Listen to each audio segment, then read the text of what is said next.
요한복음 20장 1절에서 10절 우리 말씀 같이 읽겠습니다. 안식 후 첫날 일찍이야지 이럴 때 막달라 마리아가 무덤에 와서 돌이 무덤에 숨겨진 것을 보고 시몬 베드로와 예수께서 사랑하시던 그 다른 제자에게 달려가서 말하되 사람들이 주님을 무덤에서 가져다가 어디 두었는지 우리가 알지 못하겠다 하니 베드로와 그 다른 제자가 나서서 무덤으로 갈새 둘이 같이 다른 일을 하더니 그 다른 제자가 베드로보다 더 빨리 달려가서 먼저 무덤에 이르러 구부려 수막하고 있는 것을 보았으나 들어가지는 아니하였더니 시몬 베드로는 따라와서 무덤에 들어가 보니 세마포가 놓였고 또 머리를 샀던 수건은 세마포와 함께 놓이지 않고 딴 곳에 샀던 대로 놓였더라. 그때야 우리는 들어갔던 그 다른 제자도 들어가고 믿더라. 그들은 성경에 그가 죽은 자 가운데서 다시 살아나리라 하신 말씀을 아직 알지 못하더라. 이에 두 제자가 자기들의 집으로 돌아가니라. 오늘은 빈 무덤이라는 제목으로 말씀을 생각하고 있습니다. 우리 동양의 문화는 분묘의 문화, 즉 무덤의 문화라고 하는 만큼 무덤을 만드는 일에 정성을 다하였습니다. 한 사람의 시신을 묻기 위하여 많은 인력과 물자를 동원했습니다. 그래서 왕이나 기족의 무덤은 아주 크고 화려하기까지 합니다. 우리는 서울 주지와 경주에 있는 관문을 보며 이러한 사실을 확인할 수 있습니다. 심지어 베트남의 호치민이나 북한의 김일성은 시체가 땅에 묻히지 않고 유리관에 그대로 보관되어 있습니다. 그렇게 보관하기 위하여 1년에 수억의 예산을 낭비하고 있기도 합니다. 이집트의 피라미드는 인류 역사상 가장 훌륭한 무덤의 형태로 우리에게 놀라움까지 주고 있습니다. 피라미드의 가장 끝은 주전 2900년에 세워진 쿠푸 왕의 무덤인데 이 하나의 무덤을 만드는데 무려 10년이나 걸렸다고 합니다. 10년 동안 해마다 10만 명이 동원되어 3개월씩 강제 노동을 했다고 합니다. 그 소리는 왕의 죽은 시체가 미라가 되어 있고 부장장으로 식량과 꽃과 보석이 함께 묻혀 있습니다. 이처럼 인생들은 무덤을 꾸미고 그것을 숭상하는 일을 해왔습니다. 그 무덤은 국왕이나 그 나라의 번영과 부를 측정하는 하나의 장식품으로 여겨져 오기도 했습니다. 이것은 여러 종교에서도 예외가 아닙니다. 불교에서는 석가의 일부를 금은 그릇에 담아 땅에 묻어두고 그 위에 탑을 세워 사탑이라고 부르고 있습니다. 유교에서는 공자와 대자의 무덤과 종묘를 만들고 거기에서 그 죽은 자를 위하여 해마다 제사를 지내고 있습니다. 때로 무덤을 무서워하면서도 그 무덤을 숭상하는 것이 인간의 역사였습니다. 바로 이것이 영원히 살고 싶으면서도 잠시 살다가 죽으려 하는 인간의 모습과 비극을 말해준다고 하겠습니다. 하지만 우리 기독교에는 자랑할 무덤이 없습니다. 아니 예수님께서 묻혔던 무덤은 비어 있습니다. 예수님을 아주 사랑했던 막달라 마리아가 안식 후 첫날 이른 새벽에 예수님의 무덤을 찾아갔습니다. 가서 보니까 주님의 무덤을 막았던 돌이 옮겨져 있었습니다. 그 무덤 안에 예수님의 시신은 없었습니다. 그래서 막달라 마리아를 달려가서 사도 베드로와 요한에게 주님의 없어진 사실을 이야기했습니다. 우리 오늘 본문에서 이 예수님의 빈도의 의미를 생각해 보므로 우리에게 주시는 주님의 교훈을 함께 찾아봐야겠습니다. 첫 번째로 예수님이 묻히신 무덤에 문제가 생겼습니다. 안식일 새벽에 막달라 마리아는 예수님의 시신에 향유를 바르기 위하여 무덤을 찾아갔습니다. 무덤에 가보니까 이미 이상이 생겼습니다. 무덤을 막고 있는 큰 돌이 옮겨져 있었습니다. 그리고 그 안에 예수님의 시신이 보이지를 아니했습니다. 1절에 안식 후 첫날 일찍이 아직 어두울 때 막달라 마리아가 무덤에 와서 돌이 무덤에서 옮겨진 것을 보고라고 했습니다. 막달라 마리아는 누군가가 예수님의 시신을 다른 곳으로 가져갔다 이렇게 생각했습니다. 2절에 시몬 베드로가 예수께서 살아가시던 그 다른 제자에게 달려가서 말하되 사람들이 주님을 무덤에서 찾아다가 어디 두었는지 우리가 알지 못하겠다 하니라고 했습니다. 이 말을 들은 두 사람의 제자들도 큰 충격을 받았습니다. 사람이 죽으면 그 사람의 시신을 땅에 묻고 그 사람에 대한 모든 기억도 땅에 묻어야 합니다. 그러나 시신이 없으면 그 사람의 관계가 끝나지 않습니다. 실종자들의 가족의 문제가 바로 그런 것입니다. 죽은 사람과의 모든 관계를 다 종결시켜야 하는데 시신이 없는 것입니다. 그러니까 배상을 할 수도 없고 여러 가지 일들이 끝나지 않게 됩니다. 예수님의 제자들은 예수님의 시신이 묻히는 것을 보고 일단 모든 것을 다 종결지었습니다. 주님이 돌아가셨다. 이제 우리는 무엇을 할 것인지 곰곰이 생각해보자라고 말했을 것입니다. 그런데 무덤에 찾아갔던 여인이 달려와서 주님의 무덤이 열려져 있고 그분의 시신이 없어졌다고 말했습니다. 그래서 놀란 사람의 제자는 다른 사람하여 무덤으로 달려갔습니다. 가서 보니까 여인이 한 말이 사실이었습니다. 3절에서 5절에 베드로와 그 다른 제자가 가서 무덤으로 갈새 둘이 같이 다름질하더니 그 다른 제자가 베드로보다 더 빨리 달려가서 먼저 무덤에 이르러 구부려 세마포 보인 것을 보았으나 들어가지는 아니하였더니라고 했습니다. 두 사람의 제자는 이야기를 주고받으며 천천히 예수님의 무덤으로 간 것이 아니었습니다. 마치 달리기 선수처럼 온 힘을 다하여 무덤으로 달려갔습니다. 그것은 시신이 없었다는 것이 제자들에게는 너무나도 충격적인 일이었기 때문입니다. 더 빨리 달려간 젊은 제자는 무덤 안으로 들어가지 않고 밖에서 안을 살펴보았습니다. 밖에서부터 조사를 해서 여인의 말이 사실인지 확인하려고 했던 것 같습니다. 조금 늦게 온 베드로는 먼저 무덤 안에 들어가 보았습니다. 그에게 중요한 것은 예수님의 시신이 없어졌다는 사실이기 때문입니다. 밖에서 보든 안쪽에서 보든 막달라 마리아의 말은 사실이었습니다. 그 무덤은 틀림없이 예수님의 무덤이었고 그 무덤 안에 있는 세마포는 예수님을 찾는 것이 맞았습니다. 먼저 달려온 이 젊은 제자는 바로 요한복음을 기록한 사도 요한입니다. 그가 이런 사실을 다 자신의 눈으로 확인했습니다.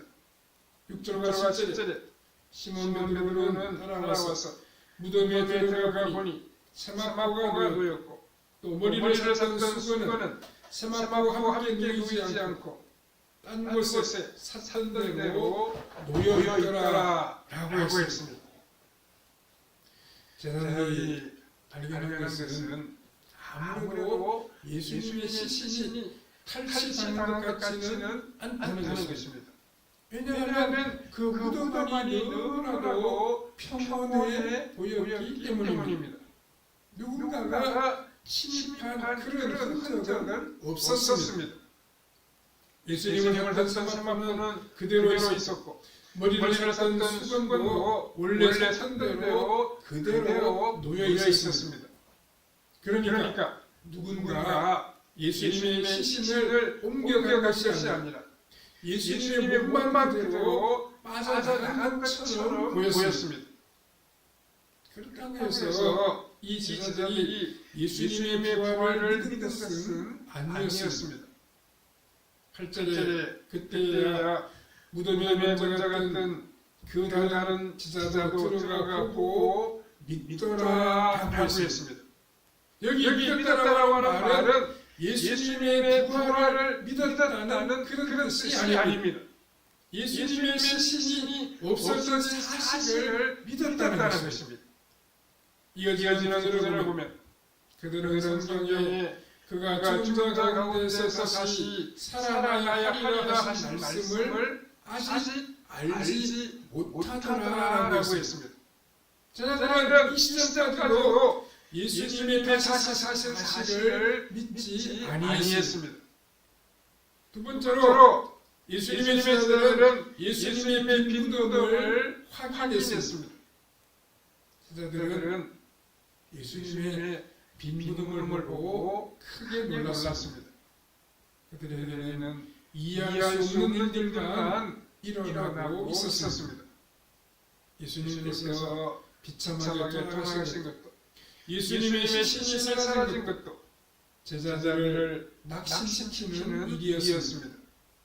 9절에 그들은 성경에 그가 죽은 자 가운데서 다시 살아나야 하리라 하신 말씀을 아직 알지 못하더라라고 했습니다.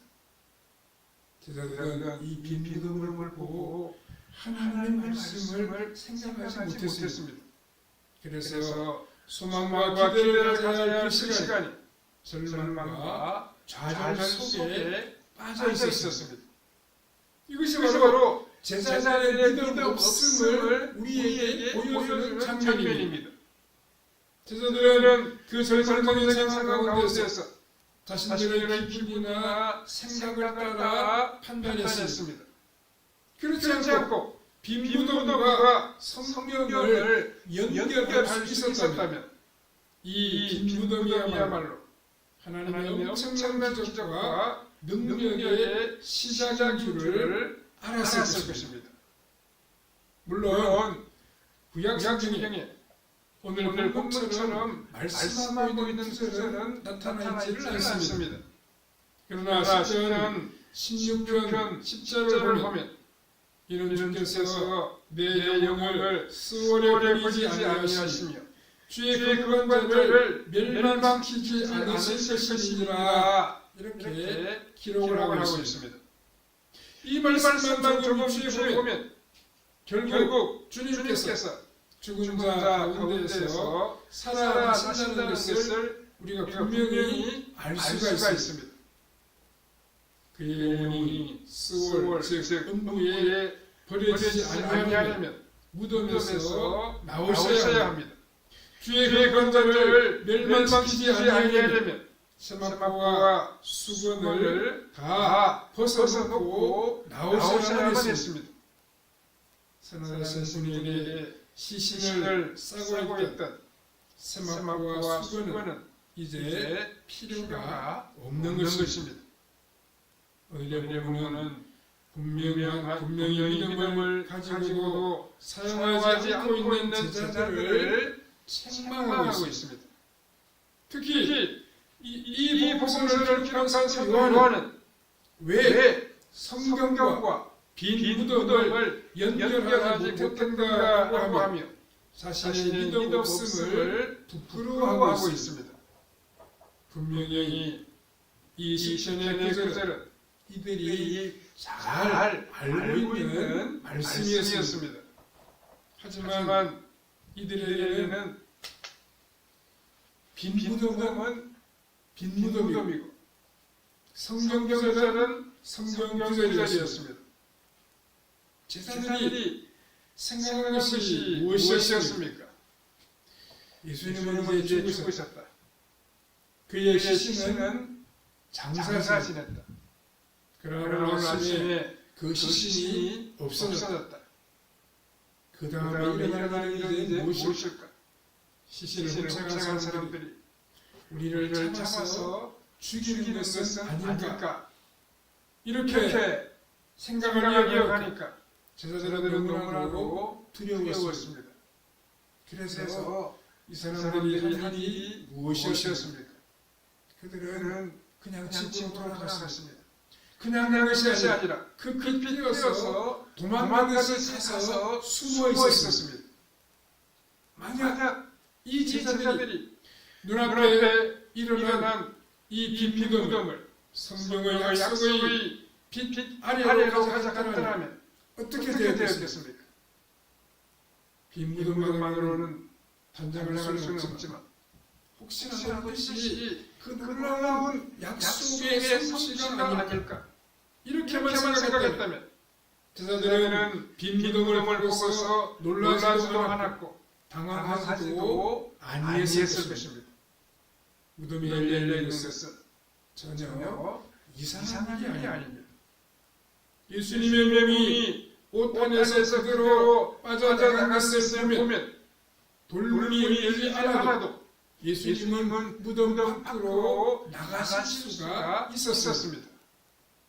이제 더 이상 그분의 시신은 감추어둘 필요가 없습니다.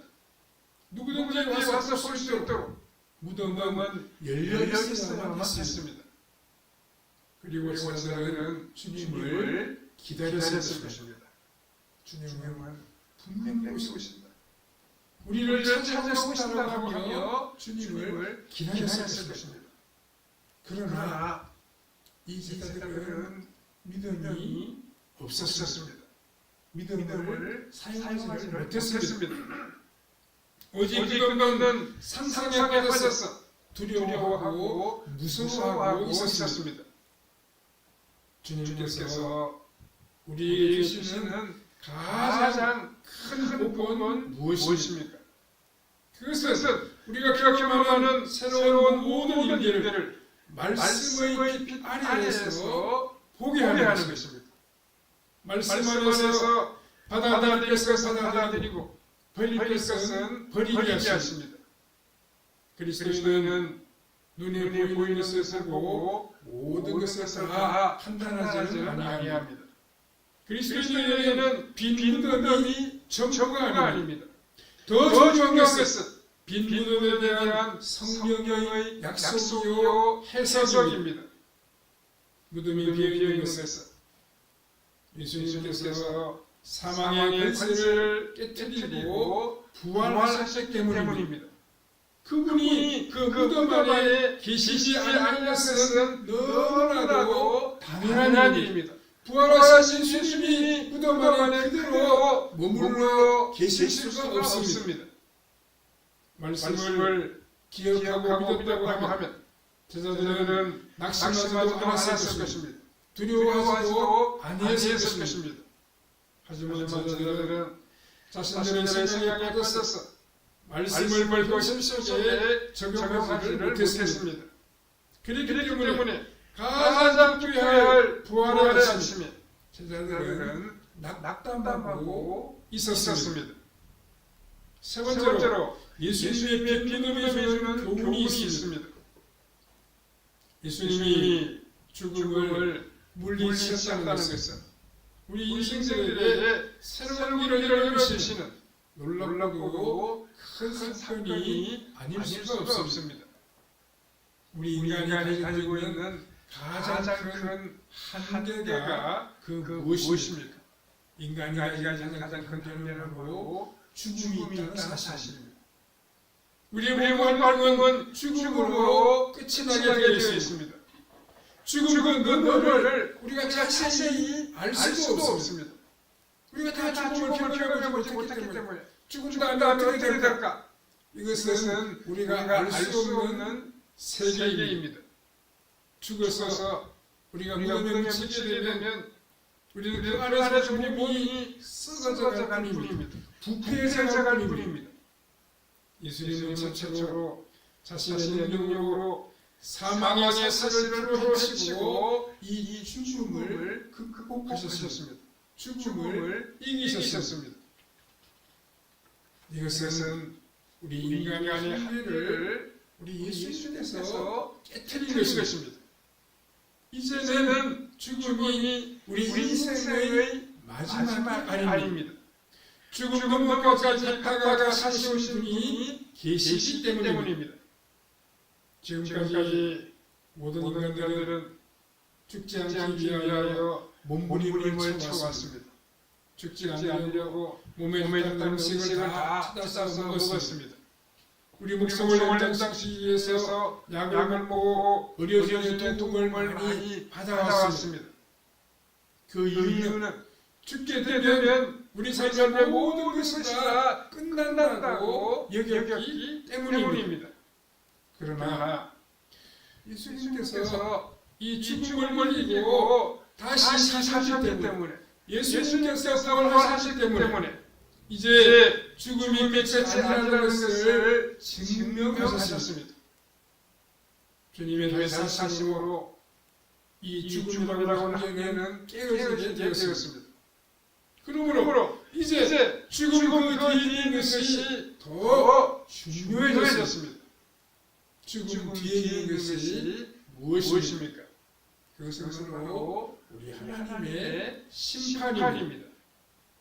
하나님께서는 우리에게 주어진 이 너무나도 귀한 삶을 이기적으로 자기 자신만을 위해 살아온 죄에 대하여 심판하실 것입니다.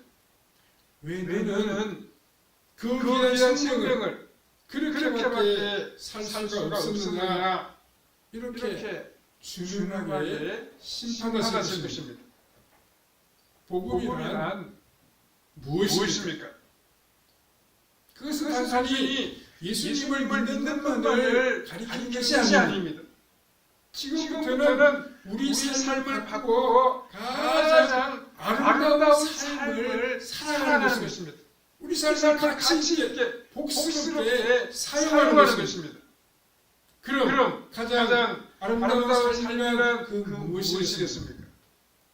그것은 우리에게 주신 이 생명으로 가장 가치 있고 가장 귀한 일에 헌신하는 것입니다.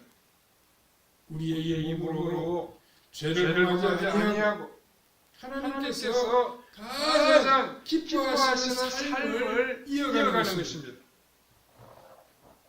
복음은 불안하기 때문에 어떠한 신앙을 가지고 살아가는 것이 아닙니다. 우리 몸을 사용하여 가장 아름답고 귀한 일에 쓰임을 받는 것입니다. 다른 사람을 위하여 살아가는 것입니다. 하나님이 기뻐하시는 일에 우리의 시간과 정성을 드리는 것입니다. 죽음이 끝이 아닙니다. 우리는 죽음을 겁내지 말아야 합니다. 주님께서 모든 눈을 다 열고 잠자는 성도를 거기서 나오라고 부르실 것입니다. 그런 날이 다시 올 것입니다. 우리 주님이 심판의 주님으로 제2의 주님으로 오실 때 이 놀라운 일이 이 땅에서 벌어질 것입니다. 중요한 것은 지금 우리에게 주어진 이 한순간이 다시 돌아오지 않을 기회이며 이것이야말로 영원한 생명을 받은 생을 사는 기회라고 하는 사실입니다. 우리는 오늘 하루하루를 믿음으로 살아가야 됩니다. 이 믿음으로 날마다 하루하루를 살아가는 것이 바로 영생입니다. 참으로 값진 삶입니다. 하나님이 기뻐하시는 삶의 모습입니다. 지금 온 세상을 다스리시는 분은 그 누구이십니까? 그분은 우리 주 예수 그리스도이십니다. 그리스도이십니다. 우리 눈에 보이는 모든 통치자들이나 권력자들은 왕이신 주님께서 조금씩 깨워준 권세를 가지고 지금 다스리고 있을 뿐입니다. 그러므로 우리 모두는 다 자신의 한계를 인정하고 주님 앞에서 조심스럽고 겸손하게 하루하루를 살아가야 합니다. 우리는 언제나 새로워질 수 있습니다.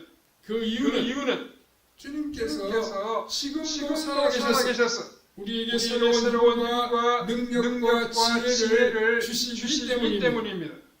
우리가 잠시 실망하고 낙심할 수는 있지만 주님은 절대로 우리를 그대로 내버려 두시지 아니하십니다. 주님께서 우리를 생명과 평안의 길로 이끌어 주십니다. 우리에게 힘을 주셔서 세상을 이기게 하십니다. 우리가 하나님의 나타내며 살아가도록 우리의 삶을 붙들어 주신다는 것입니다. 우리는 이 부활과 생명의 주님을 모시고 항상 믿음으로 승리하며 주의 빛을 발하는 아름다운 신앙생활을 펼쳐 나가야 합니다.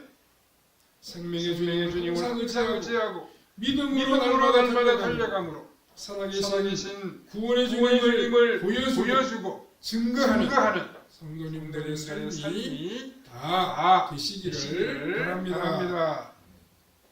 기도드리겠습니다. 고마우신 하나님, 우리에게 예수님을 보내주시고 예수님 우리를 위하여 속죄의 죽음을 죽으시고 부활하신 것을 저희들이 믿습니다. 이 생명과 부활의 주님도 보시고 날마다 생명력의 삶을 이어가게 하시고 날마다 다른 사람을 섬기며 도와주며 축복하며 살아가는 우리의 발걸음이 되게 하여 주시옵소서. 우리가 주님 주시는 생명을 받아서 하나님의 나타나게 하시고 많은 사람들을 이 길로 구원의 길로 인도하는 우리의 발걸음이 되게 하여 주시옵소서. 우리의 삶도 부활의 주님을 모시고 살아감으로 참으로 능력 있고 지혜로운 삶이 되도록 성령님 인도해 주시기를 원하옵고 예수님의 그가 신이름으로 기도하옵나이다. 아멘.